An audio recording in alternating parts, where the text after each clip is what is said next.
Hello, hello, welcome to another episode of Netguy and the Fox interviews. As you can see here, this is Netguy. And the Fox, good morning or good evening, depending where you are in the world. And we have as a special guest an incredible guy here. Welcome, EverCarl. Thank you very much, Welcome. everybody. Ah, Appreciate everyone. no problem. We've been talking back and forth for a little bit and trying to get this scheduled. I'm glad we can get this going and over with. And let me just switch to the little I forgot what it's called now. I don't know why I paused there. Slideshow. There we go. Thank you. Slideshow. And you have a very interesting collection of EverCarl games there. Yes, indeed. Yeah. Yes, indeed. I have a full collection. So, how did you start? Well, obviously, actually, we're getting way too ahead of ourselves there. But yeah, how did you come about gaming, and tell us a little bit about yourself. Sure. Yeah, my name is Carl Skiles, 49-year-old guy living in the greater Pittsburgh, Pennsylvania area of the United States. Father of two, stepdad of two, grandfather. Gaming since 1980. Do cybersecurity, former United States Marine. Love video game collecting. It's been my therapy and just my go-to since I was 3 years old. And I just there's been times where it was looked down upon in my life, but now I'm in a kind of supporting relationship where it's actually supported and it's been positive for me. So it's been a good outlet for me, good therapeutic outlet for me. Oh, that's good to hear.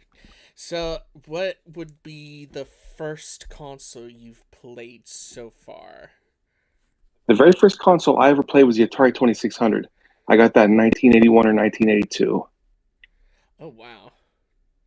So, you remember everything that was released for it? I'm taking. Oh, absolutely, absolutely. And this was like back before we had the internet or YouTube or any kind of social media to make us aware. So it was just kind of like a word of mouth thing. You'd go to a store and you'd see it, or you'd watch a commercial on TV, and then yeah, that's how you didn't know anything about the game except what was on the box or what was on the commercial, and you just kind of went with it and you rolled the dice. So that was like $50 back then, inflation, everything. That's about $130 at least for a game. And and I didn't grow up with a lot of money, so to spend that kind of money, you kind of had to make sure it was a hit. Yeah, no kidding. As someone who's a 90s kid myself, obviously I couldn't get the games until I Yeah, got to my until like my 20s when I got my first job. I mean, I'm sure some people started their job like earlier and stuff, but me it was like a little bit of a late thing. and speaking of remembering also during that period when we actually had to asking help because we didn't have the internet during that days. I don't know if Carl was used to that, that eventually for contacting other players, it was writing letters. Well, Speaking well, about that, it's almost been like ages ago.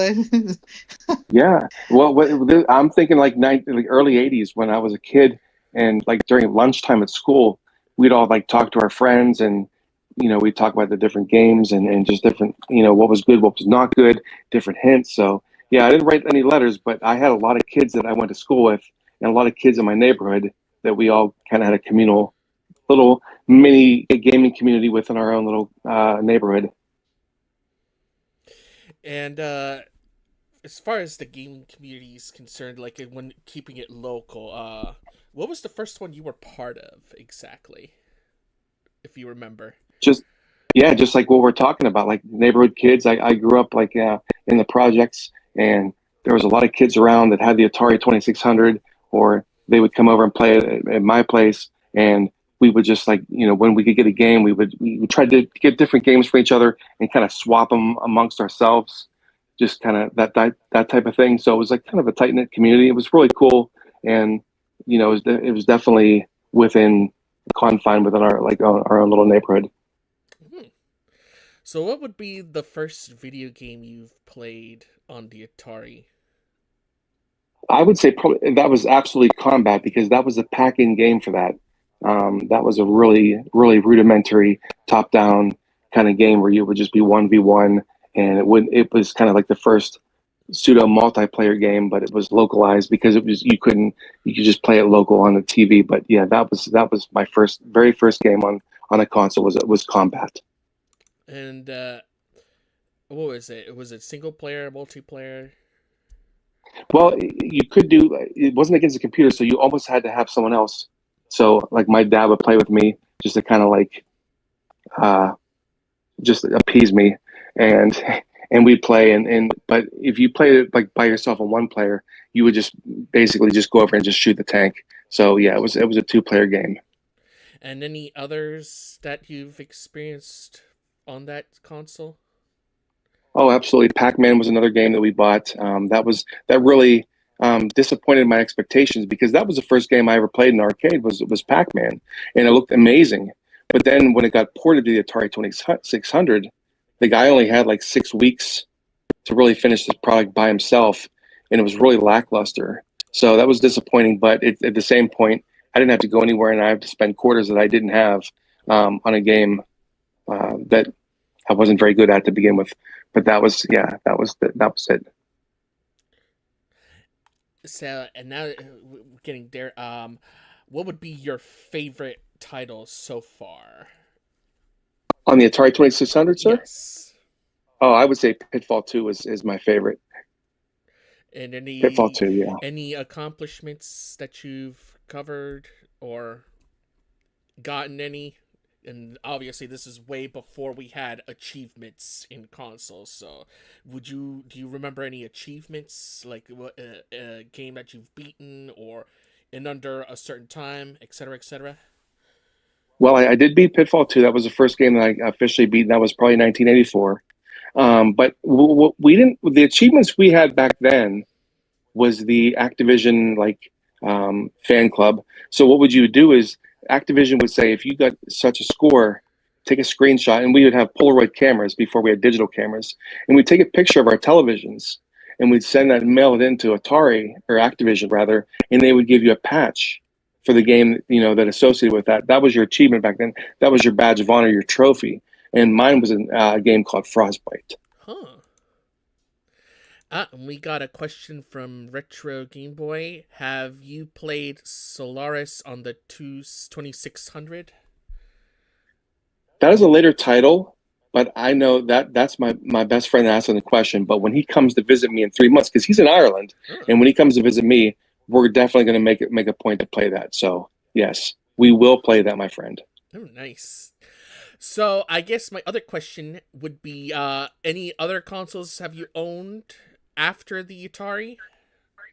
And of course, Yes, we already know about the EverCarl, obviously from the slideshow and your large collection. So anything besides those two? Sure. The Nintendo Entertainment System was a console that I owned that I was the most proud of owning, because my grandparents actually bought me a game called Spy Hunter, and they dangled that carrot in front of me and said, try to earn the money to get the Nintendo. So I worked all summer long as an 8 or 9-year-old kid, doing odd jobs, weeding, washing cars, just doing whatever I could to earn the $120 to get that Nintendo console. And I finally did, and that was like the most rewarding. And that kind of carried like my work ethic forward in life, to work hard for what you need. And I've owned everything from Nintendo. There was a void in my life probably from the late 90s to 2013, when I didn't play a lot of games, kind of looked down upon. But from 2013, I've owned PS3 all the way to like PS5. I own Xbox Series X, Switch 2, Steam Deck, just everything. And I've kind of been collecting and making up for lost ground from that void in my life. Oh, not bad selection too. And out of all of them, I guess, which one would you consider your favorite of all time? That would be the Polymega. Now, I know you probably are wondering what the hell is a Polymega. Yeah. But what a Polymega is, it's a console that it's a base console, and you can play Sega Saturn, Sega CD, Jaguar CD, PC CD, so on and so forth. And they have different modules from Nintendo, ranging from Nintendo to Super Nintendo, Genesis / Mega Drive, TurboGrafx 16, Nintendo 64, and in the future it's going to be Atari 2600. And you can basically install these on a hard drive, and you as long as you have the physical media, you never have to have the physical media again, and you can play it. It's amazing. Oh. And now that you brought up physical media, because I know these days we're living in a digital age of gaming where it's almost pretty much disappearing these days. How we're getting a lot of troubles now with, yeah, with the advent of digitals, and we already seen it already on the notice. Especially with Sony being the most vocal about not having CDs anymore, or physical CDs for their games. And they're doubling down on that too. Yeah. So how do you feel about that overall, seeing that change from carts and all that stuff to pretty much keeping everything digital? Like, how did you feel? I mean, I'm really like disappointed, but I mean, I understand where they're coming from, because I try to look at it from both sides, but I like to have a choice. By them not giving us a choice in the matter, it's really disappointing. Now I know a lot of people are really like adamant about like boycotting and everything, but for me, I probably will not be getting a PS6 if it's exclusively digital, because I like to have the option. I like to have that choice And I think that PS5 is going to be the last console a lot of us older gamers or retro gamers, like-minded gamers, will probably be partaking in.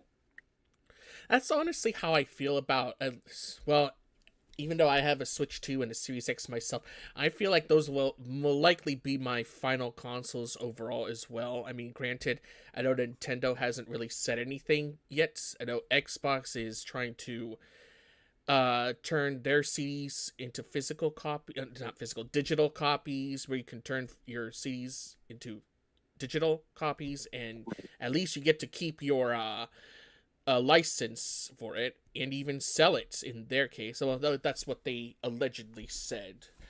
But I definitely agree with you on having the choice of either physical or digital. I mean, for me, it's mostly storage that's going to be the deciding factor, because a lot of these new games coming out, they get very ridiculous with the install size. I know with which one was it? I think it was Starfield. I recently got Starfield, and it's like almost 200 gigabytes that you have to install, and I was like, holy crap, that's almost my entire PC. I can't believe it takes that much to install and play the darn game in the first place. I mean, it's practically unbelievable that a lot of these major companies don't know about downsizing. There was another word for it, but I forgot the name for it. Compressing. Yeah, compressing. They don't know any compressing techniques to where they have to lower it, so we don't have to have games that take up half of our hard drives.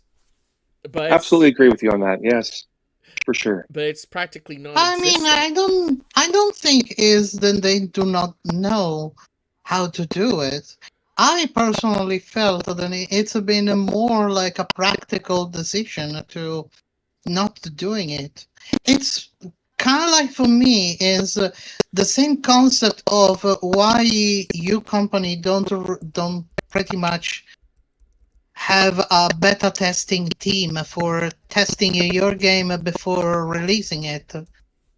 Why they have to do it, paying an entire team if the gamers can be actually their own beta testers and pretty much for free.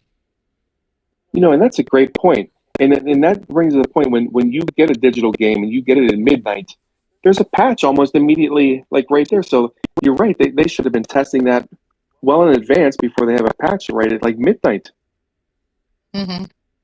And if I don't mistake, I do recall something that it was said. Then the fact that then there is also done like that, it's been said that it's for justify the first day patch that it happened on Steam, because it's pretty much essential for having the game on Steam to having ready a day one patch.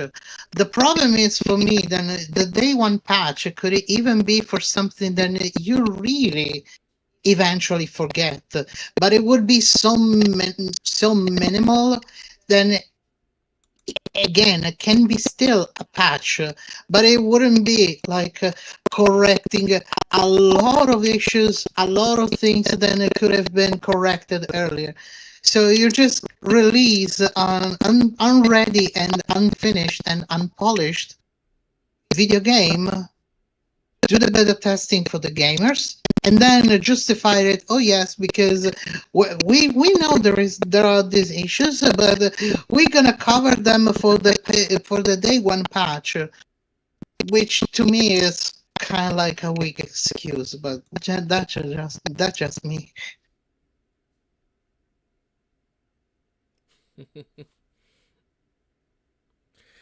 So, my next question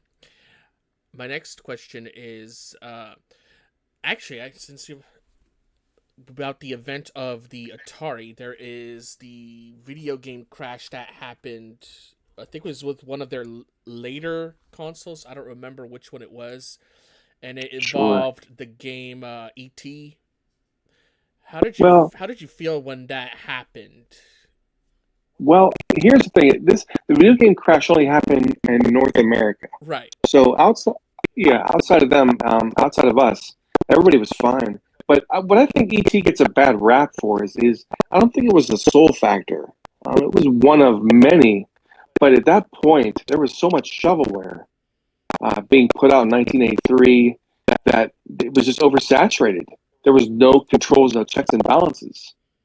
That's what led to the Nintendo seal of approval to kind of weed out and curb stomp that, because the gaming industry was probably dormant for about 2 years. But people like me, we were like yearning for the Nintendo Entertainment System to revive the video game industry crash that happened in North America.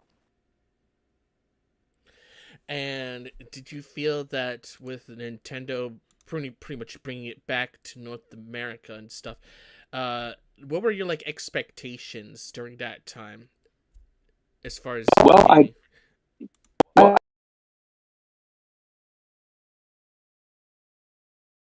when I saw the Nintendo games, they actually had Nintendo games, quality games in the arcade, and when they brought that, that was something that I knew that it was back, because I knew that everybody was waiting for something like this to happen, and it did. In 1985, it brought it back, and it was amazing. It never looked back. It never crashed again. Oh goodness. And going back to the topic of compression size, because I was trying to look up how much storage was needed to install Cyberpunk 2077, because CD Projekt Red actually did something amazing, especially for the Switch 2 version, which only required 57 gigabytes. They somehow made it work on the Switch 2, versus the PC version, which is pretty much 84.97 gigabytes, at least according to Steam. Ooh. So when you see those techniques, do you think those techniques can be applied like everywhere if they make the effort for it? That's the key word there. If they make the effort for it, I think if they do, then if they cared enough about like the consumer's hard drive space and how precious it is, then they would do that. Because if they could, like you said, if they can do that for the Switch 2, they darn sure could do that for PS5 or Xbox or whatever. In my opinion, although I'm not an expert, but that's just kind of conjecture, Right. So let me go here and get to other game related questions here. What would be your favorite franchise and or series so far that's been out or upcoming? Wait, I'm going to get a lot of hate for this, but I like Rockstar. I've liked Grand Theft Auto since 1997, since the first one on the PS1, the top down, and I'm really anticipating Grand Theft Auto 6, even though there's not a lick of gameplay, but I just know that the quality and the caliber of the game is going to be a home run. Oh yeah, they took a long time to develop that game, and they have delivered some bangers before and haven't disappointed. I mean, granted, 5 was kind of a 50-50 in a way. It depends on how one would see it, especially if you play the online part of it. But overall, I think the Grand Theft Auto series delivered flawlessly in each generation that they've been part of, I feel. And you got anything to add to that, Sammy? To me, it's been the true peak has been with the Vice City. Vice City. After it went a little bit losing itself a little bit, at least to me. In fact, the 5 has not been that intriguing to me at the end. It didn't set me anything. I tried to playing it a little bit, but it didn't left me anything. The Vice City, I don't know, probably Vice City, because it has that magic of the of that period. So I don't know. You know, it's interesting you say that too, because I feel like 4 had a lot of features hidden and obvious in comparison. It's like when you look at the two, it's like they went forward with one title, and then when they went with the next one, it's like they almost went backwards. I don't really get that personally. I mean, okay, I kind of get it, but at the same time, I don't. Do you feel the same, Carl? Well, I agree with Sammy. I think Vice City was peak. But I also like five personally is my favorite only because it came out in 2013 during a period of my time where it was very tumultuous, and that was my escape. That was my outlet. So that game to me, I poured a lot of time and effort into. Um, but yeah, Vice City, the aesthetic, the 80s feel, the soundtrack. She's right. That game was phenomenal. Retro Gaming Boy mentioned, if you remember, GTA London, which I believe is the second game of the It was series. an add-on, so you had to have the first game in order to play that. So with the memory card or any kind of storage space, you had to reference the first one in order to play that. But yes, GTA London 1969 was pretty. It was weird for us Americans playing or driving on the left-hand side of the road and their terminology and everything. But yeah, that was a cool game. Oh, I agree. Would you think you'd see like a remake or a remaster down the road of the earlier games, or should they just ignore those titles in general? I could see like a reboot on the Switch, or something like Steam, or maybe like the Xbox Store. I don't see a physical release on that, but I could see like a digital release on a remake, just kind of like a reskin of those games. But I mean, those games they're almost impossible to play in this day and age on a modern TV with that resolution. It's definitely kind of archaic and a little bit obsolete.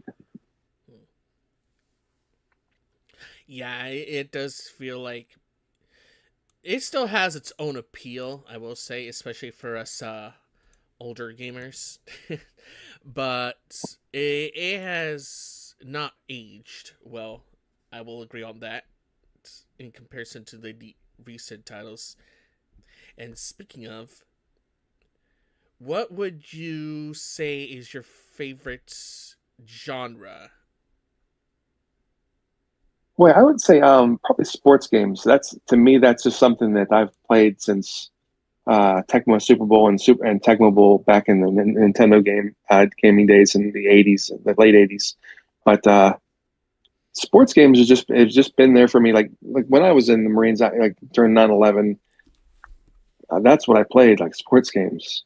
Um, so yeah, that's that, and I'd say probably first person shooters as well, but not so much I don't know. Call of Duty's just lost its luster to me. Yeah, I remember you said about the Battlefield game during your during your video with JT Wolf.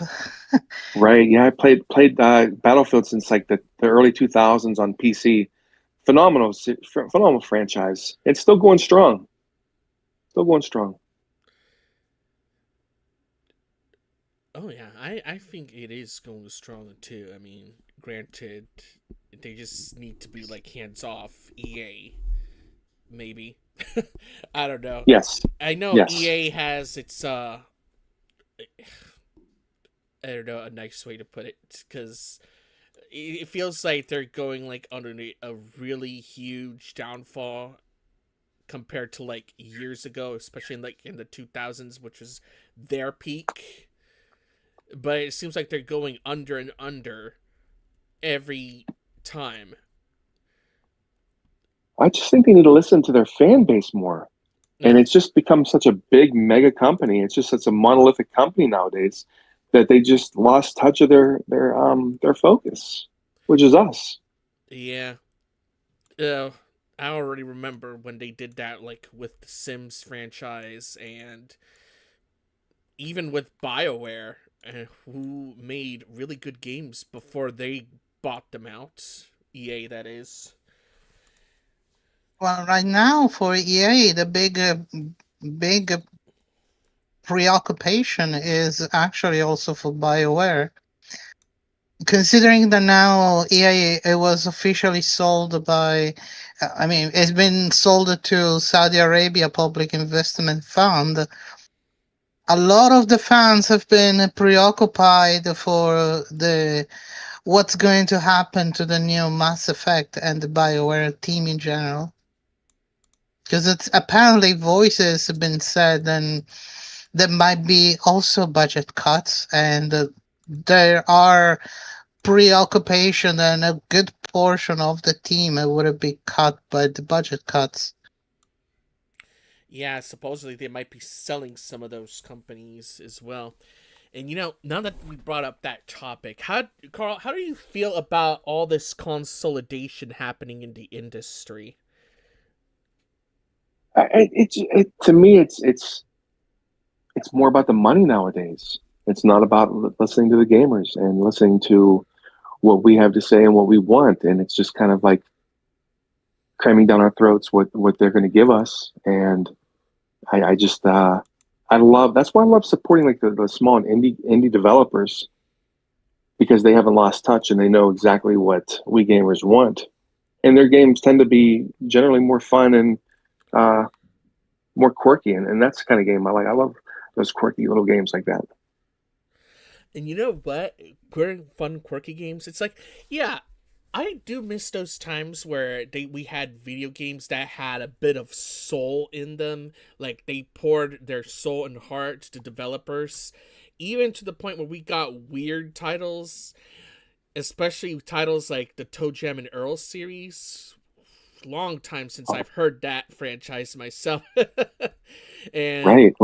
it was a I thought it was a strange game at first, but then I looked up some walkthroughs and see what I had to do, and I enjoyed myself playing not the retro, but like the earlier titles, and even Mission to Earth, which was on the PS2, I think. That was a pretty fun title. Even to the point where title screens these days, it feels like it's like nothing there. But then you look at the game Mission to Earth, and it's like this has a lot of life in it. I can't believe it myself. Right, and that's why there's so many retro gaming fans, because of that, like you said, soul and that personality that they gave us. And I played Toe Jam and Earl on the Sega, but I never got to play it on the PS2 because that was my void. And my buddy, the retro Game Boy guy, gifted me a PAL PS2 modded. So Nice. when he comes, I got a lot of catching up to do. So there's gonna be a lot of gaming involved. Oh, definitely. So It's also true that it was another period of time, because the major difference that I also noticed is that pretty much before you had, and this is very much related with what Netguy said, and there were games that had some heart. What I call it heart, it's more likely than they had an interesting and an appealing story to tell. Now is pretty much been completely removed that in the favor of graphic, the realism, because the game that's pretty much what has been said for multiple time on all the recent releasing, where people been saying the graphic is over the top, is top notch, yada yada yada. But when it's about the story, nothing remain really after they finish to play it, or it doesn't remain even for the years after. I do recall that at least before, we had video games with a very appealing story, and even if it would have passed 10 years, 12 years, 20, you still would remember that story. Now is not anymore like that. So there's been a drastic change of direction on how the game are been made, and the final purpose of those games. And nonetheless, also there is a change in the fact that now games are not made anymore for the gamers nowadays. I'm sorry. The games are made just for pleasing the investors and for filling their pockets. That's just it. The big industries are not anymore on the side of the fans, are just on the side of themselves and their own interest and business. That's right, and that's because there's the shareholders that they have to appease to nowadays, and microtransactions feed into their profits, and we never had that back when Oh no. when you referred to it. Oh no, totally didn't. And that's the disappointing part, because they don't take risks anymore or try to like do something different other than like having another arena battle royale number 2493. Right. Oh my god. God. It's like they stick with like one genre, but they can't even try to do others. Ugh. And I remember there is a series on the PlayStation 2 Simple series that had a lot of experimental weird stuff going on. And one of the games being what was it? Do you remember any, Sammy? I don't know if you remember the Simple series franchise. No. No, unfortunately, no. I even touched barely the PlayStation 2. So it's been, in fact, the last console I ever had. Oh. After that, abandoned it completely. But they're basically the budget titles that Japan released for, well, not just for that region, but they also send some to like America. And one of the weirdest ones that I've seen so far is it involves like, but I don't remember the name, but I do remember that it's like almost like playing a first person arachnoid, and I thought that was an interesting way to at least spin it off. It was different, pretty much, and out there, especially some of the scenes that they do. And some people might even call it like cheap, but it was pretty fun playing the Simple Series franchise with the way they just went all wacky with it. I miss that myself. And I liked, it'd be nice to see more of that in the industry, but obviously they need to get out of the mentality of being for profit and for the investors. And I don't know if that's ever going to change anytime soon. Good luck with that. Yeah. Right, the genie's out of the bottle. Yeah. And even if we can add to the mix also to taking off this obsession with to make everything on AI, that would be appreciated. Absolutely. And now that you brought up AI, Carl, how do you feel about its integration in today's gaming? Well, I think the litmus test is going to be GTA 6. Because I think there's going to be a certain element of AI that's going to be implemented in that game, right? So that's going to be interesting. Now, I don't know if the game, you recall the game No Man's Sky? Yes. I don't know if that was AI generated, but that was way ahead of its time and very advanced. 2013, I think it was out. 2016. Oh, 2016. Oh, no. I don't think it's AI, because AI didn't get peak until like 2020, I think. I was going to say, because that was such a small studio, but it just the concept of 18 trillion planets that almost you'll never run into somebody hardly, the odds of that are like winning the Powerball, and that's a lottery in the United States. Yeah. But I think that's a very, very very advanced. But I think we'll see with GTA 6 to get back on track. I think that's when we're going to see what it is. But I think to use it as a tool, but not to purely develop a game surrounding AI, I think that's just kind of an abomination to me. Yeah, especially if they don't, like, with AI, obviously you're going to still need human hands to operate it. So there is a specific degree of coding that you need to do in order to make it turn out right. But if you just go by like prompts, without the coding, obviously it's going to be slop. Lots of Absolutely. slop that you pretty much see on Epic Game Store, for example, that allows Right. such slop. Exactly. Yeah. And to bring it up another topic, let me see. Actually, Sam, didn't you have any questions, Foxy? I would like to tell it later. I'll tell it later. Yeah, Uh, because I have quite a big argument, and I don't want to fragment with your flow of thoughts. uh, well, I guess in this topic, as far as the fandom is concerned, gaming fandoms, obviously, you've been through like different years, different decades for that matter, of fandoms.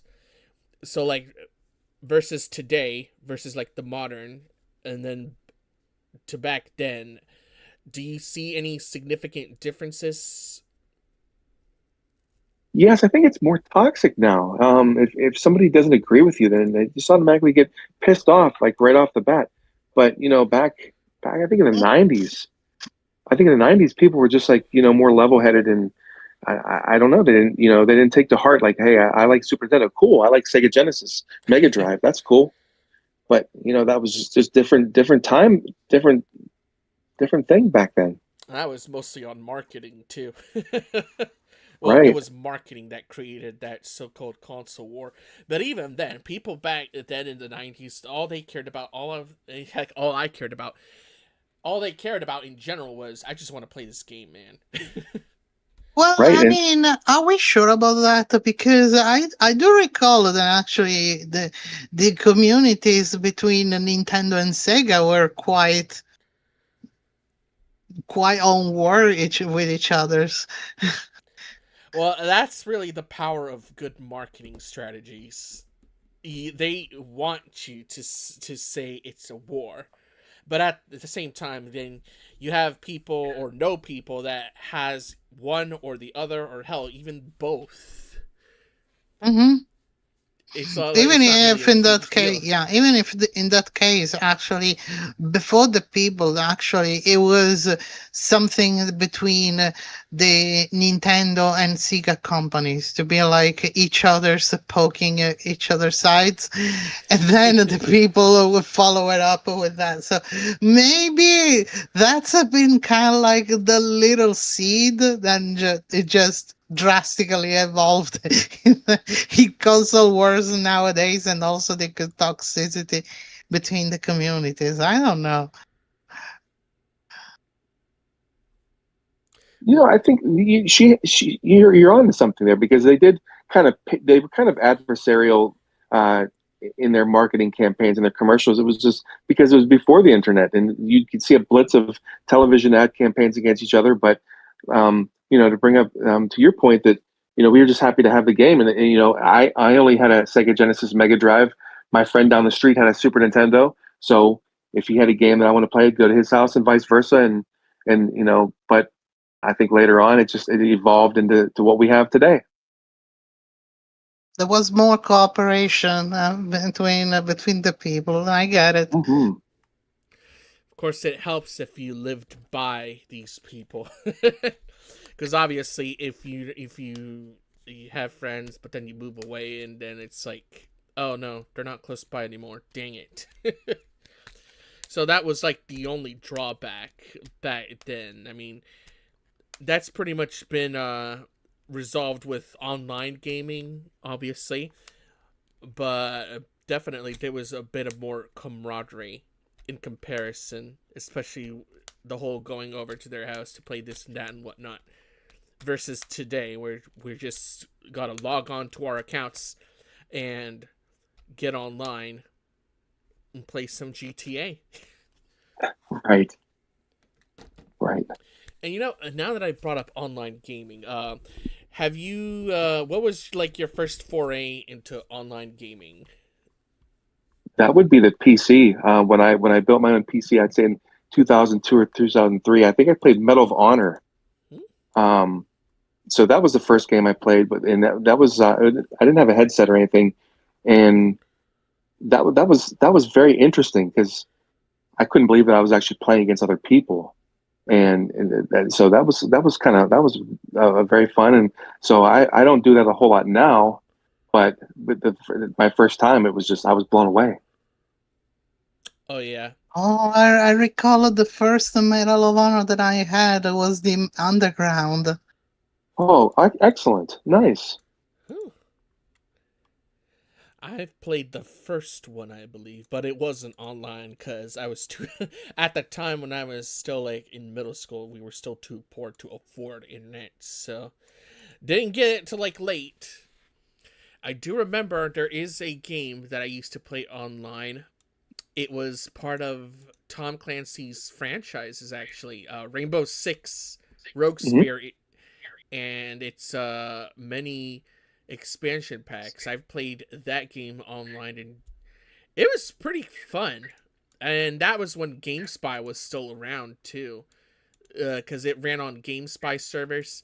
And I also was a part of a RP group with people that play that game as well. And I gotta say, it was a hoot.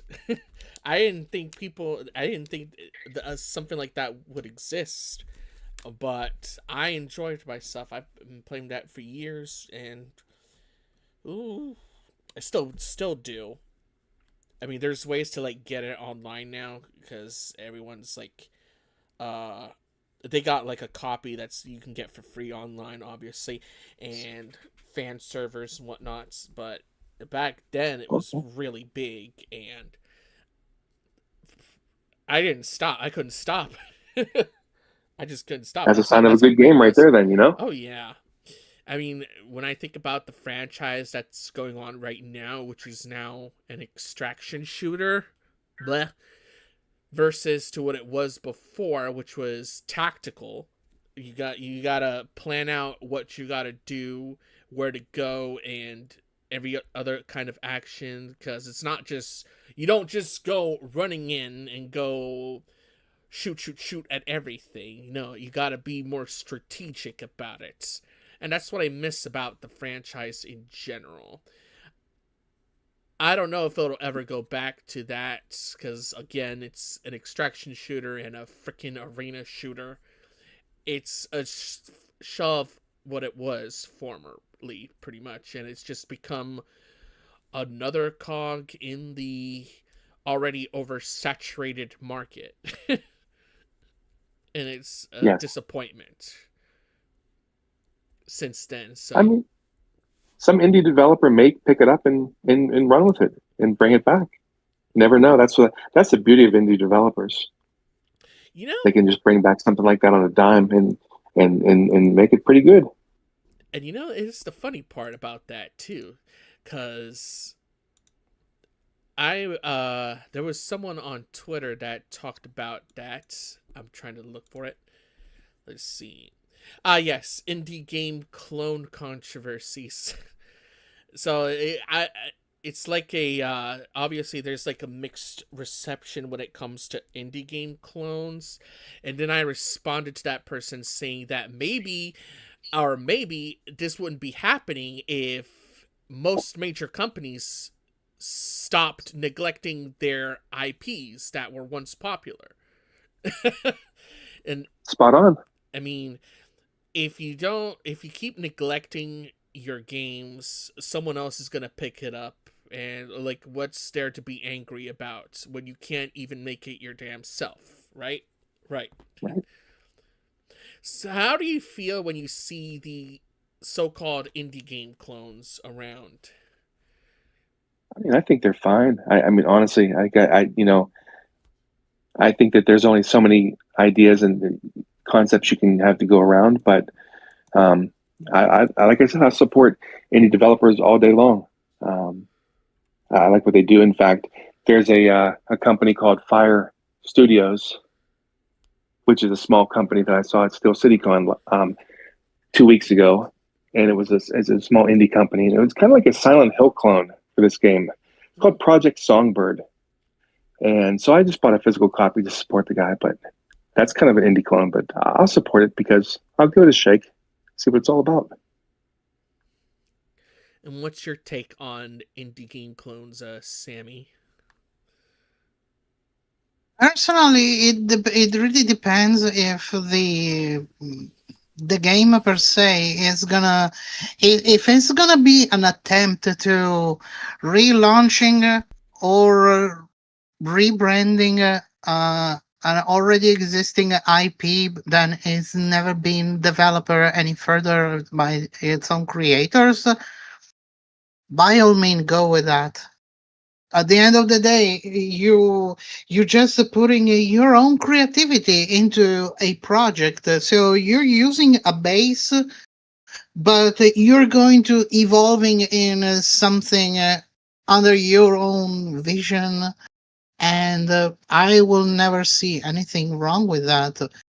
Problem might be if eventually it's gonna be a one-on-one copy of of something that already exists.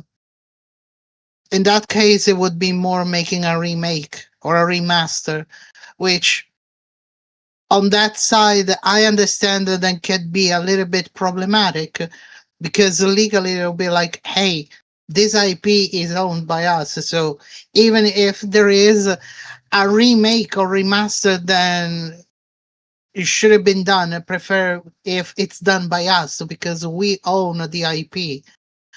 But again, if the project evolve and create something new from it, I would be go ahead with that. Like for example, Power World. Yeah, pretty much. And yeah, and you wouldn't believe how huge Power World is getting to the point where they're pretty much coming after the Pokemon franchise in some ways. Yeah. I mean, that lawsuit that they won too is like, oh, they're really coming for that franchise now. No, they're back with the vengeance, is what it is, and that's the funny part. Well, the popularity of the game and the people that have been appreciating and love the game since the start and also for the official release, it's already just a proven evidence then. What has been already clear since before. And this is just a step up from what has been developed in the Pokemon games. We all know, and eventually Pokemon company will still create the same type of Pokemon games because we all know Pokemon is Pokemon. So why do we have to higher the standards if people are just okay buying it with the low quality whatsoever? Unless in this case is like I always says, the ball is on the players, on the gamers. If the gamers just don't try to understand and realizing and using a little bit of a minimal thoughts about that and be like, maybe it would be the case to stop supporting a company than neglecting on purpose and just sit on a throne, a fake throne, because Pokemon still sell because the brand just for the name sell itself. Probably in this case, after like 2 3 projects that are not gonna be sold, maybe things are gonna change. You'll be like, okay, probably we've been soft enough, so probably is the time, probably is the right time to preparing something to upgrade the brand and getting up to the standards, because by all means they are capable to do that, and I am sure then they can do that. But the fact that they don't want, because we buy anyway. So this is something that has to start from us. If it doesn't start, they'll keep doing it as always they've been. And that's an interesting take. It even brings you back to like how GTA 6 will be, considering there will be no physical release. It's going to be digital only, obviously. Yeah. And how people will treat it with them utilizing or allegedly utilizing AI on the game. It's going to be, People will buy anyway. oh, of course. It's going to Have you, be have you interesting. seen have you even seen all the FOMO there has been for just a trailer? Then it would have been first transmitted on Netflix, and how many people actually bought Netflix even for a month just for the trailer. Yeah. The FOMO is to that level, then people are just not thinking anymore.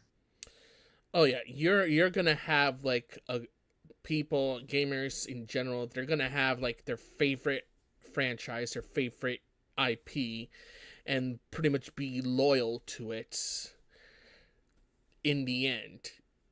It's a huge name, pretty much. GTA, you have Pokemon, Mario, Call of Duty. It's like there's always gonna be someone out there that's gonna buy it. So that's where we're at, pretty much.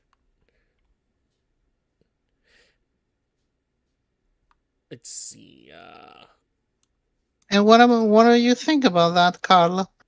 Because Well, I interrupted and I apologize. no, that's perfectly fine. That was a good input.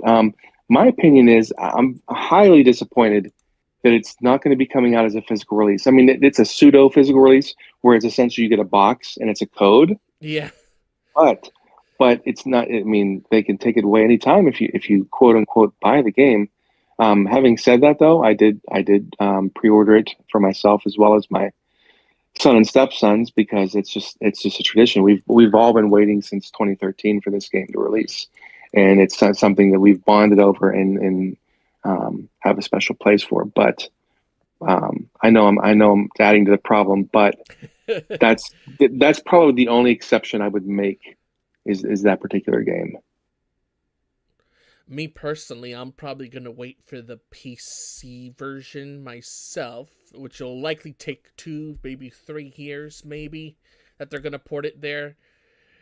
I feel like once the PC version is out, that's probably when they're gonna implement crossplay, which Don't count me in on that.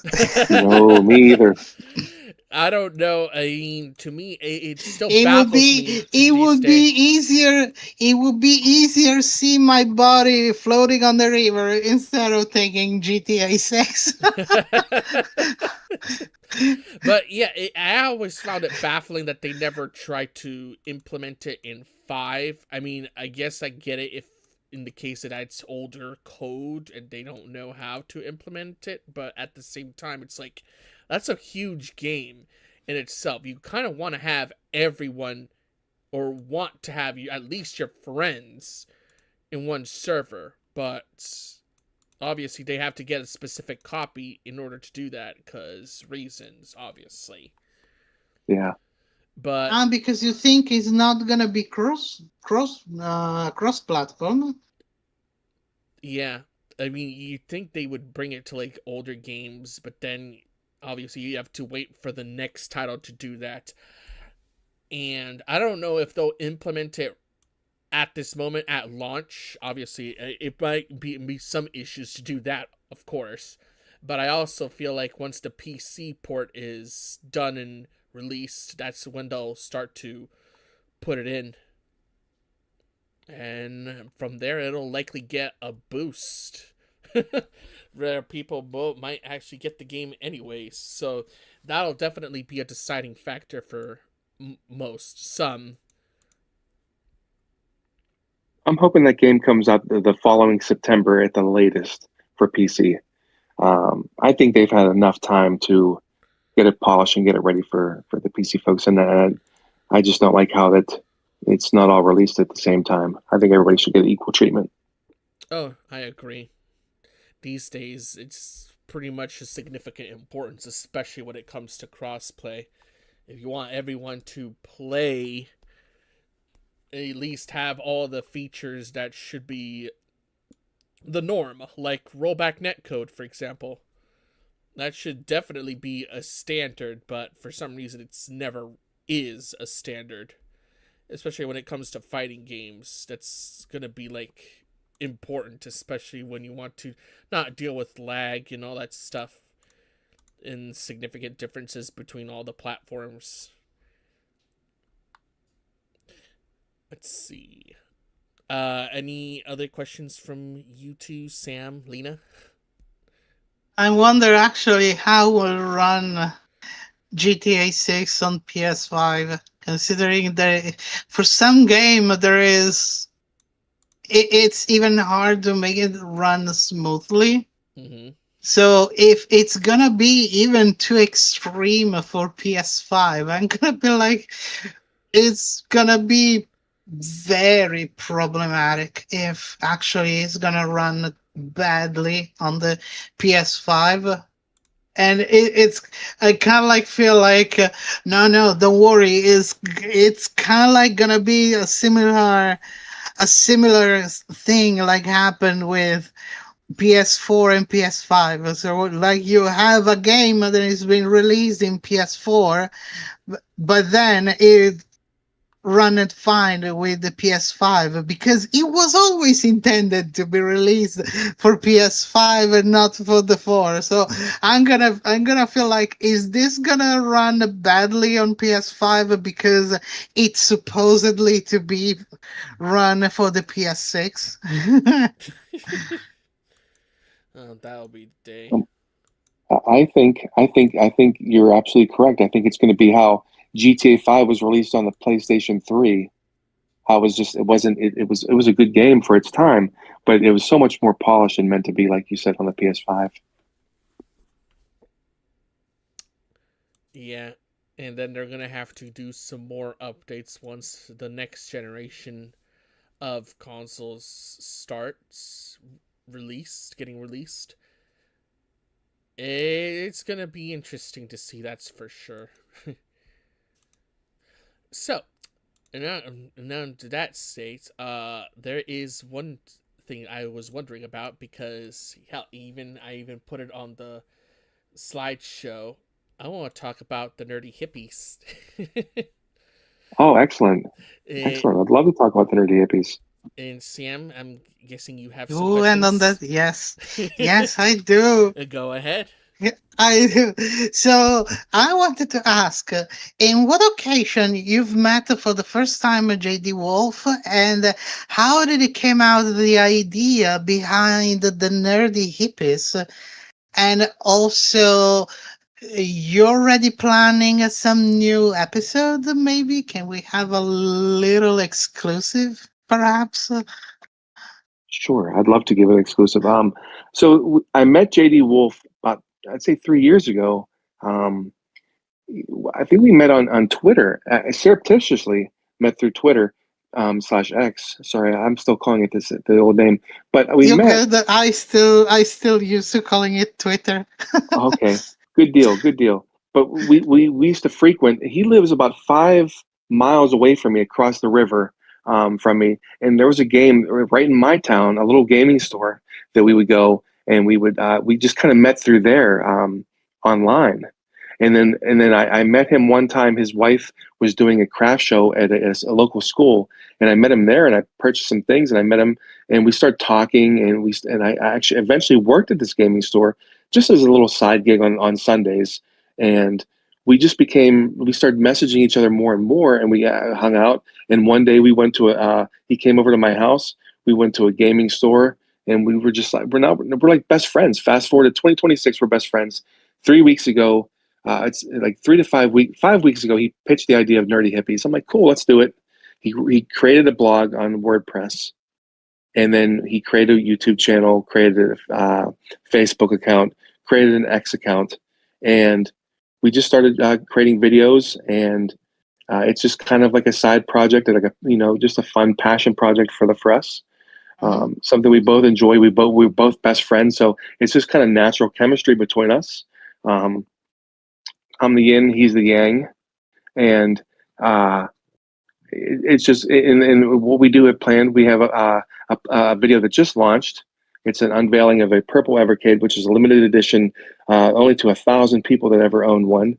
So we did an unboxing of that, Mm-hmm. and also we have one that we're going to be releasing. It's going to be uh, a tour of a gaming store called Arcadia Collectibles in Bellevue, Pennsylvania, which is right outside Pittsburgh. And we did that, and it's a very good tour and a very good interview of one of the owners. So yeah, and then we also have an introductory video, and we have some giveaways planned as well.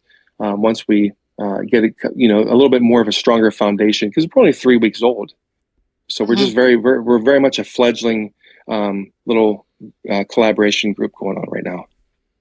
Oh, it's also very nice and very noble also for giving some spotlight also to big realities and small realities, like you said with the small store you've been talking about. That's very noble because not many actually, and that's also unfortunate that most people nowadays don't even do that anymore with for others. They just do it for themselves.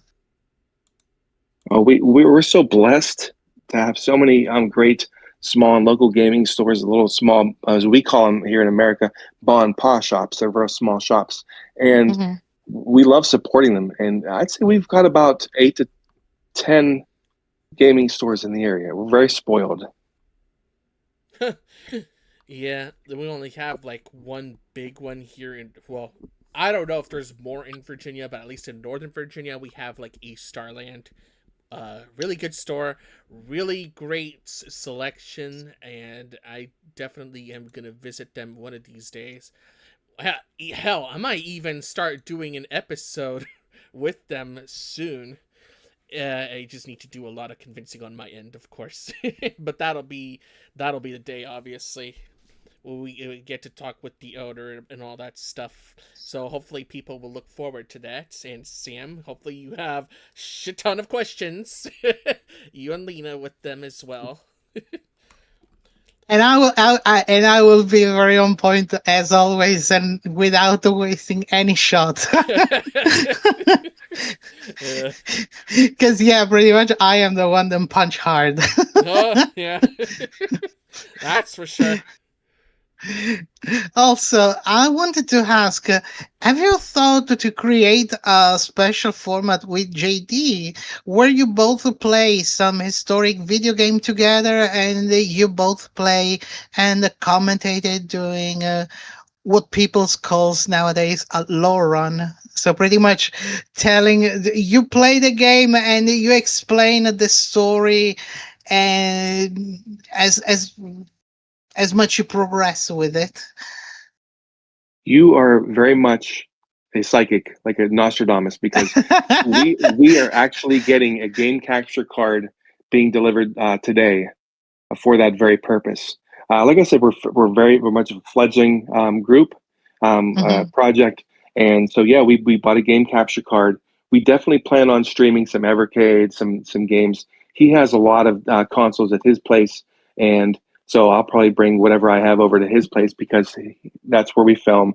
That's the studio. He has the all the adequate equipment. So yeah, it's been a learning process for the both of us on how to do this, but absolutely, we definitely want to do some gaming and some gaming history and delve into like why we like this game and why we think you should like the game, or why we think you may not like the game, or just give our personal opinions. But yeah, good Mhm. question. We cannot wait to see your first live. And you're gonna do the live on Twitch or on YouTube? Well, I think we're going to YouTube, but JD Wolf is kind of like the brains behind the operation, as far as like the technical and how to do all that sort of thing. So if he wants to do Twitch, then I'm all for it. I'd love to expand and do whatever we can do. So, do Awesome. you would you suggest that that's a good avenue? I think it's a good idea myself that if once you guys get like settled and of course have I would say a fair following, I'd say it's a good Okay. idea to integrate, not integrate, but like utilize Twitch and Okay. YouTube, even others like Kick or TikTok, if you want to use Okay. either of them. I know X/Twitter, obviously. They have their own streaming thing going on as well, so that's one place to start as well if you can figure it out. Sure. Very nice. Thank you, folks, for the intel on that. JD Wolf you're is listening, welcome. so yeah, JD Wolf is listening. So take note of that, buddy. A big salute to JD Wolf from us. Also, for on the next question, of all games, this is still related also with the video you've done together. Of all the games you and JD showed during your unboxing video, which game would be your best three you'd be more than happy to play together with JD? And which best three would be for you to play again on your own? Well, I would say the Marvel Capcom would be a game to play with me and JD. Battlefield 3 would be a good one to play split screen together. And I think probably the UFC, even though they said no sports titles, I still think that's a sports title, by the way, and I'll dive on that hill. I think that would be fun. And personally, I would probably play Battlefield 3 because I'm a big fan. BioShock, and probably Batman Arkham Asylum to play solo. Very solid games, absolutely solid. Oh, thank you. I played pretty much the entire trilogy of BioShock and also with the Batman Arkham. That's been so beautiful games. And in all your experience, which game has been your most favorite of all time that you feel close to your heart and then left a mark on you?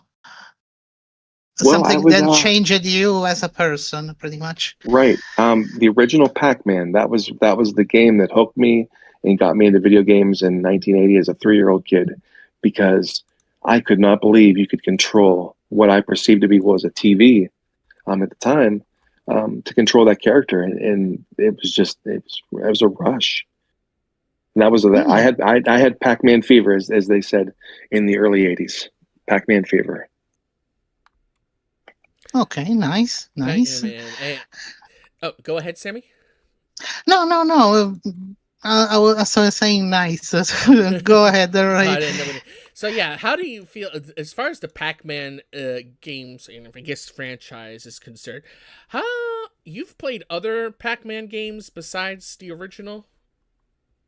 You know, the only two that I've really ever played was Pac-Man and Ms. Pac-Man. I kind of lost interest after that. Once they had like Junior Pac-Man, I kind of think that they were, as they say, jumping the shark with the franchise, because then they had Super Pac-Man and all these other variations, and it just became, so oversaturated to me and just passe. I strangely remember that it existed also Pac-Man for PS1. But I could be wrong. No, you're not wrong. I mean, it pretty much came out for every platform, Sammy. Everything. Yeah. And JD Wolf shouting out Pac-Man World 2. Yes, he's a big fan of that game. Yes, I know he does that. Eventually, we're going to have to ask him about if he enjoys the original or the remake that has since been released. You might have to ask that question. And if you hear us, yes, we want to know the answer. Because I'm sure there's been a lot has changed, obviously. I'm sure y'all are already aware of Namco losing the rights to Miss Pac-Man, so she can no longer be called that anymore unless they buy out the company that owns her name. So I think she goes by Pac-Wife now in the newer games. So that's a bit of a disappointment, but that's on Namco. It makes me laugh every single time. I get to call it Pac-Wife. That is news to me. I never knew that. They lost the lawsuit to this arcade maker that, for some reason, they somehow got the rights to the name Miss Pac-Man from Bandai Namco. Wow. So that's on them for making that mistake. That's some pretty slick dealing going on by the company that pulled that rug out from under them. Wow. Yeah. Interesting. It's on again. It's on Bandai Namco for neglecting it and stuff. Pac Mom, Pac Wife. Oh yeah, they have like different names. I mean, if you ask me, they should have went with the name Pepper, which was her name in the '80s cartoon, I believe. That she went by. If people remember that '80s cartoon or '90s cartoon, I don't remember what year it came out, but Pac-Man had a cartoon. And I know it was her, him, and the baby characters. Well, Pac Baby. Wow, yeah, that was like 1983 or four, Mm. if I recall correctly. But we had one in the 80s as well. Now I don't remember if there was one in the 90s. I mean, it could have been so popular. Oh yeah, I mean, with the games that being big or going through like a peak at the '80s, obviously they're gonna have some cartoon companies that want to adapt it and show it on TV for the kiddies. Sure, right on. And of course, you have the retro older stuff for us older folk. And yeah, and JD said they both had their pros and cons. The re-release was more of a complete remake. Yeah, I mean, obviously, with that setback that they had with not using the name Miss Pac-Man anymore, obviously they have to rename everybody but Pac-Man at that point. So a remake was definitely called for. Oh, and yeah, the year was 1982 for the cartoon. Okay, excellent. And yeah, and they named Miss Pac-Man Pepper at that cartoon, so they could have just went with that, but I guess they wanted to keep it same with Pac, with the first name being Pac for some reason. I don't know. I do remember there was one game that they went totally left field with Pac-Man. I don't know if people remember well, I have the Super Nintendo version. They had a Genesis version, which was only released in the America.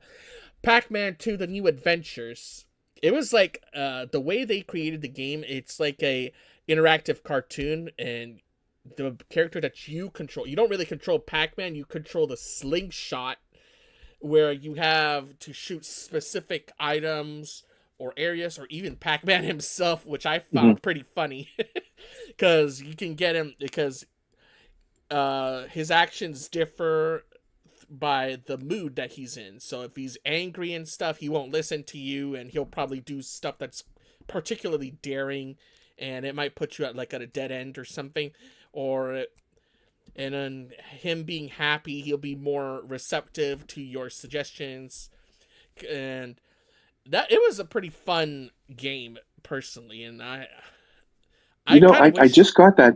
I just got that on Video Games Monthly, and that's a game that I need to play. So if you recommend that, and JD Wolf recommends it, then I think I need to play that game. Me personally, I just wish that they anyone really, any company, I wish they made something similar to that personally, because that was a very unique idea at the time, I feel. And yeah, I hated it too somewhat, because I didn't know what the hell I was doing most of the time, but then I realized what I had to do, and I still couldn't beat the game under a specific hour to unlock the sound test where you hear the music and whatnot and other stuff. So I wasn't quick enough or something. I don't know what it was, but wheesh. I'll have to see. I'll have to check that out. It's a fun game personally. I enjoyed it. I don't know if they'll ever re-release it. I mean, I kind of hope they do, be it through Nintendo Classics or through Hamster Corporation that does the re-releases for both arcade games and even console exclusives on their console archives line. So, third party game. It's a third party. They're obviously it's not going to be first party titles, but third party titles that were exclusive to one or the other platform. So, for example, anything that was made by Konami and it was made only for the Genesis will finally get a PC release on other platforms. That's how they do that line personally. So, definitely look forward to that.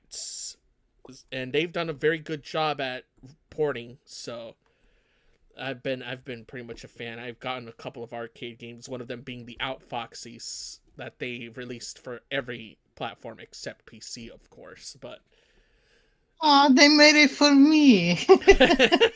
Yeah, but obviously no PC version. You need one of the three majors. So I don't know. I don't know what their deal is on that specific decision. I don't know why they don't want to release it on PC, Steam, whatnot. But hey, I mean, I'm not that company, so I can't really say much as far as their mentality in that. I It's don't know. People tend to having a little bit of troubles to releasing for PC because of the whole piracy issue. So might be that. yeah, and there's a piracy issue, yeah, but at the same time, it's like, where else are you gonna get neglected franchises, or heck, even games that don't that are like not saved? They don't have the drives or whatnot, lost media. How else are you gonna play those type of games without it?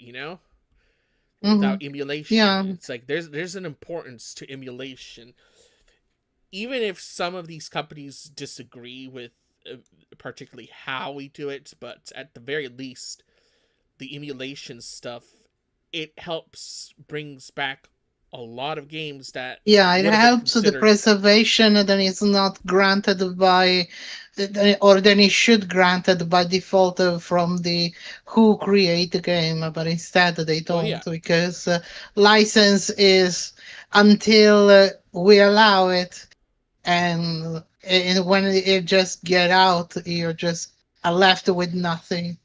So you paid for having nothing, which this also bringing in the major issue for coming back to what we've been saying with the old digital games, where actually you having a solid issue with the preservation of the games, because once is completely removed from the store, like it happened from Sony first with the music and then with some games, they just lost forever without any having any way to recovering unless you still having it in your downloaded in your console. Oh yeah, I remember that. That Project PT Silent Hills, whatever it's called, Project Hmm. Playable Teaser that they Yeah, did years ago for the PS4, and then it was there three, briefly. three. Oh, it was It three. was the three. Three. Yeah, there were even some specific PS3 that have been released within PT, and those are pretty much so precious, and I think they have quite a higher value than the normal PS3 without the playable teaser in it. Right. It's pretty much unbelievable that they, well, the way Konami went with that direction, obviously. I mean, it was disappointing, especially with the way that they treated Hideo Kojima. It was a mess. And that game would have been something. And I feel like, it'd be like those times would have been different if they actually did make the game. Because I thought it looked beautiful in its own right. And it definitely played on the fear factor, that's for sure. Carl, how do you feel about the emulation and piracy going on in the industry? Well, I don't advocate for it. I mean, I get why people do it.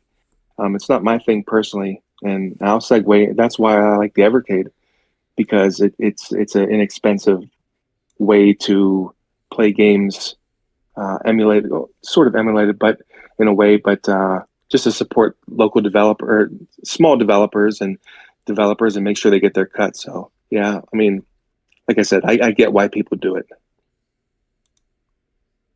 Yeah, I mean, I can like name so many from the PC time in 2000s, the 2000s and stuff, even back to the original Unreal games that Epic do not even host anymore.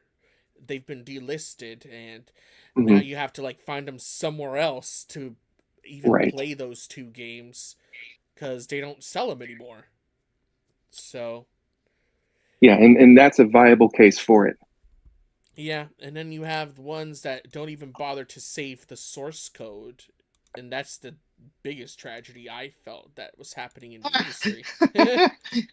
like when they said they cannot do the remake of the first Dragon Age because they lose the Well, they no, don't have, and no, actually no, no, in no, they that didn't case lose it. they No, didn't lose. They don't know anyone of their past team that are able to working on that engine. that engine. Yeah, the first two games were like in totally different engines, and they laid off a lot of the. They probably laid off a lot of the people that do know, or the people that. Everyone pretty much. Yeah, or they left, so now they have like no one that can figure out that darn No, engine. all they've been let they all have been let go pretty much. Yeah. So now they're gonna have to like eventually whoever picks up BioWare, I just hope that's the project that they need to do first is remake the first two Dragon Age games. If they sell the company. And that's a big if. We don't even know what direction they're gonna take BioWare. But I don't really see them keeping it around if they're gonna do all this layoffs either. So and at that point, that's pretty much where you kind of have to, uh,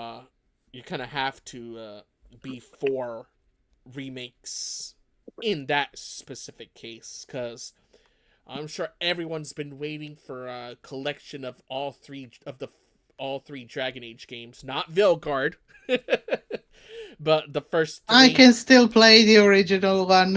I don't need. I don't have that spasmodical need of remakes.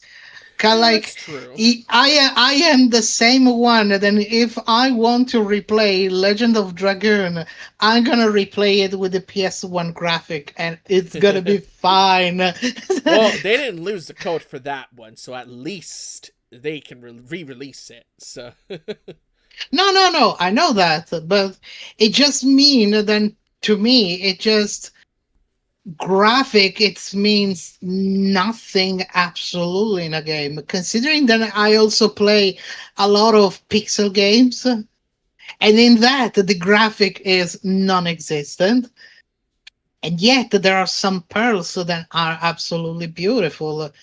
Kind of like I had played a very horror-ish game, very much inspired by Edgar Allan Poe. Then it's called The Last Door. It's The Last Door 1 and 2, and it's a horror in pixel art. You get legit scared of that pixels, and you have no idea. yeah, yeah. I mean, for hey, if graphics were pretty much the end all be all for most people, games like Minecraft wouldn't be popular as it is today. I'm just saying. And that But nowadays, what is all matter? It's only matter graphic nowadays. yeah, Unfortunately. yeah, but it is what it is these days. And JD Wolf pointing out that pixel art doesn't mean non-existent graphics, just a different style, and that's true. It's all different styles, and there's a lot of good stuff that you can pull off with different styles.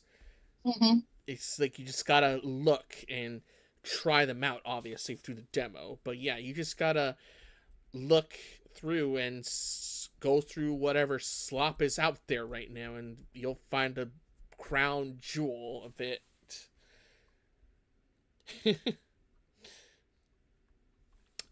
Any more questions from you, Sammy? No. Pretty much no. I wanted to. I gave my questions, and I think even extra. And even extra. And Carl, so I guess we can move on and we can talk about if you have any other hobbies that you have besides gaming. Oh yes, I love collecting vinyls. I'm really into Garbage Pail Kids.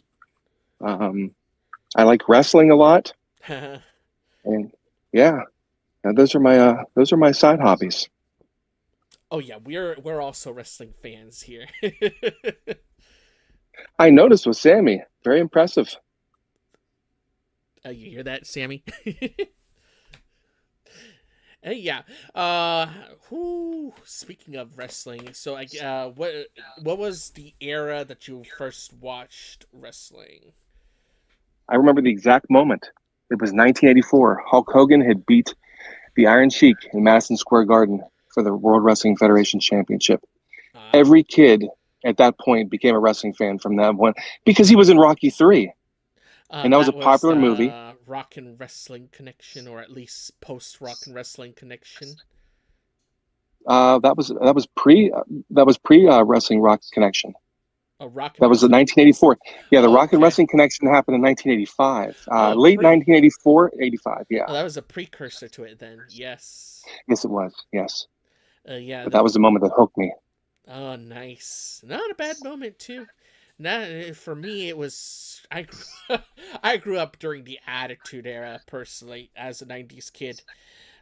Oh, I love that era. Yeah, I grew up with that, and that was when WCW was dominating the ratings as well. So at that time, they were trying to figure out how to top that, and by the time I watched it, I remember I think it was Sable that she was the women's champion at the time, and during her peak, I remember that, and pretty much I remember when WCW was pretty much going down in the ratings, which sucked. Mm-hmm.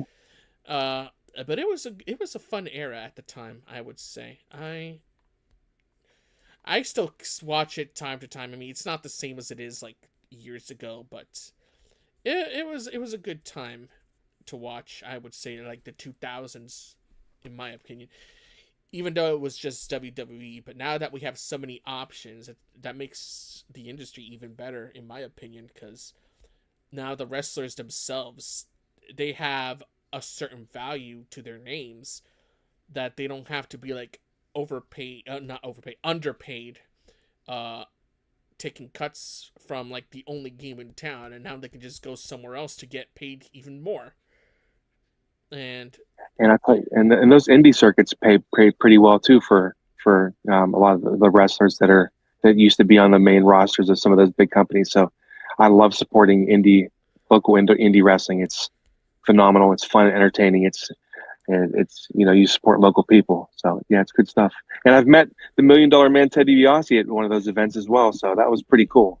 oh yeah, I met one of an indie person. Well, not indie actually. She works for AEW, All Elite Wrestling. Huh? Willow Nightingale. I don't know if you've heard Okay. of her. I've met her at a Yeah. convention, and that was great. I mean, it kind of sucks that she couldn't get her dream match with someone because contract stuff getting in the way. So, but I'm very glad that she's getting so far in her current promotion. And actually, I know people get so, what do you call like I called like the brand loyalists. I know they get very loyalist and stuff, and there's always, especially with the internet wrestling community. So Mm-hmm. it's unbelievable how they want this or that company to like close down and stuff. But I personally feel that especially thanks to All Elite, that they brought that value and the options, and they brought their values up for their paychecks, not and their names. I don't really want them to go anywhere, because then you'd lose Right. all of that if we only have one game in town. So Yeah, the more the merrier, as far as I'm concerned. Yep. Same with the gaming industry, pretty much. More the merrier. Right. I mean, I don't know how it's gonna be with an all digital age, obviously, but hey, we'll probably see some sort of surprise or two. As long as we don't want to see the same exact game, copy and paste, spammed. Exactly. Yeah. So, Carl, tell us more about your vinyls. Right. I think this started during the pandemic. There was a local coffee shop that was open during the pandemic or right after it. and they sold vinyls, and I was like, wow, this is kind of cool. So I started picking up, and then so I started getting some on Amazon and eBay, and then I recently discovered a place across the street from me called Preserving Underground, which is a repurposed church that sells a whole lot of vinyls. That I've been and now I have about 50 vinyls from the pandemic to now 2026, and it's just I love the way they sound. I love the crackle of that pin hitting the vinyl. It just brings back good memories. Nice. Yeah, that's with similarities there at the music industry as well, because I know everything's digital with them now, so it's probably too late, somewhat too late, but I mean, they still have their CDs and, of course, the vinyls. Even vinyls today that some musicians, the newer musicians, are releasing vinyls, which is pretty great in their collector's editions and whatnot, so it's nice to see that medium still being utilized. Any in particular you pretty much are proud of having in your collection? Yes, I have some pretty good live Grateful Dead compilations that I'm very proud of. Some of my Kiss albums, because Kiss was one of my favorite bands growing up. Slayer and King Diamond and DRI. Those are the ones that I'm most proud of. Oh, nice. And of course you have your player for those. A brand. What brand is it specifically? Like, I just have a real cheap little Victrola. Oh, really? Real cheap. Yeah, I got it on Amazon. It's under $50. It wasn't very much money at all, and it works perfectly fine. Not bad. And tell us about your Garbage Pail Kids collection. Oh wow, I have the movies, I have the cartoon series, I have a whole bunch of little collectible figures. I have series 1 through 5 complete. No, not 1. I'm sorry, 2 through 5 complete sets. 1 I've kind of have fragmented because that's a fortune to get the complete set of that. I have just like tattoos and like T-shirts and whatnot. So yeah, Garbage Pail Kids is just something that I've loved since they first came out in 1985. And has it stayed the same since, or did they like reboot it to something completely different nowadays? Right now, it is so expensive to get into this hobby. Back then, I mean, they were 25 cents per pack. Obviously, a lot has changed since then. Wax packs, and now they're like, if you were to buy the latest, most sought after a box, just not even a whole set, but a box, would cost you in the neighborhood of $300. Oh goodness! So that's almost unattainable for a lot of people who want to get into this hobby. And Topps does not do a good job of distributing to the masses. They make it so it's kind of like a FOMO, and it's a limited edition. And once they go on a secondary market, forget about it. It goes up in price by 2-3-fold. Oh man, yeah, that's pretty much the same almost with figurine collecting, especially with like the wrestling figures and GI Joes. Heck, I mean, if you really want an expensive hobby, look no further than the Warhammer figurines. Oh, really? Okay. Okay. The way the company releases their stuff, their miniatures, it's practically predatory, if you want to call it that. But I know how expensive, really expensive they can get, to the point where it's like, it's probably the best way to deter drug addiction, as someone close to me has joked about, because of how pricey it is. Yeah. Okay, I get that. But yeah, these days when it comes to like collecting all that stuff, it's just, you either get quality or you don't in some cases, especially with Mattel. Mm-hmm. But as far as any other hobbies that you got going on? Yeah, like we pretty much hit on it. I mean, I work a lot of hours. So when I come home, it's what my family is first and foremost, but whatever I have left over for that, then it's usually gaming or my Garbage Pail Kids vinyls or wrestling. So, yeah. So as far as EverCade is concerned, what else is coming out for them, if you know? Oh wow, they have two carts coming out. Yeah, two carts coming out on August 26th. Visco Arcade 1 and Arcade 2. Those are going to be anticipated arcade carts. They're also going to be coming out in October, the end of October. It's called the Nexus. It's a larger handheld. Ooh. It's 5.8 inches in I think screen. It's going to come out with Doom, and it's also going to come out with Banjo-Kazooie / Banjo-Tooie. Huh. And yeah, so that's pretty cool. And they're also they're sold out. But they had a limited edition N64 edition of the Nexus, which is limited edition of 1,000, and they have the Nexus Doom, which is limited to 3,000, which looks amazing. Oh wow! I'm actually surprised Microsoft even allowed that, to be honest. Me too, and then that really got EverCade buzzing with the release of Doom. Oh yeah. Yeah, I mean, I guess in some ways, even Microsoft knows the value of indie consoles, so good on them for spreading out outside of Xbox, at least, or at least the earlier attempt, which wasn't really that all great, but I mean, hey, at least they tried, and at least they're continuing with EverCade, so good on them for that, and I hope they continue. And there's also going to be two. There's going to be two more that's going to be released in December. So they usually do a cycle of about 12 games per year is what they try to release. So they do it 2 every couple months. Oh, nice.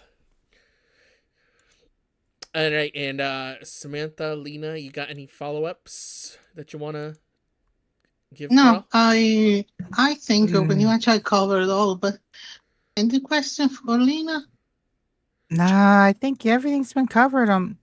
As from what I can tell, to be honest. Yeah. Hey. No, you had didn't you said your questions, Lena? No, I think they mostly got answered. To be honest. Okay. Mm-hmm. Yep. Hey, I think we just reached the end point then. Awesome. Yeah. Awesome. Yeah, and Carl, we appreciate you joining us for our interview series. We're glad to have you. Thank you so much for having me. Oh yeah, you're welcome. I mean, hey, we as Black Essence brought it up, and we pretty much want to continue this series. So hopefully, when we get big enough, we'll definitely name drop you and her and everyone else that we've interviewed in our earlier episodes. When we get big enough, if we get big enough. I don't know if we ever will get big enough, but hey. Hey, I'll support you. I'll definitely support you. Yeah, much appreciated. We'll support you too on your venture with Nerdy Hippies. Thank you all very much. As soon as you have the next episode, let us know, and we're gonna come and make you visit. Oh, of course. Sounds good. Yeah. In fact, we just did release a video on our YouTube channel, so it released at noon New York in the start of our podcast. So. Much appreciated. Oh, and we got a speaker here, John Kilver Jr., 2323. Carl is the godfather of EverCade. Thank you. Thanks, man. Appreciate that. Right. And for everyone that joined us, we thank you for tuning in, and hopefully we will have another episode soon. We're still looking for people, and eventually we'll have a sign-up sheet happening for that as well. So if you're interested in being part of Netguy and the Fox interviews, hey, message me or Samantha or Lena on Twitter or on Discord if you have us added on Discord, and we will get that going. But for now, we are going to sign off, and hopefully y'all have a good afternoon, and we'll see you next time. Y'all can say bye too. Have a good one. Thank you. Take care. Have a good one. Take care, everyone, and see you all.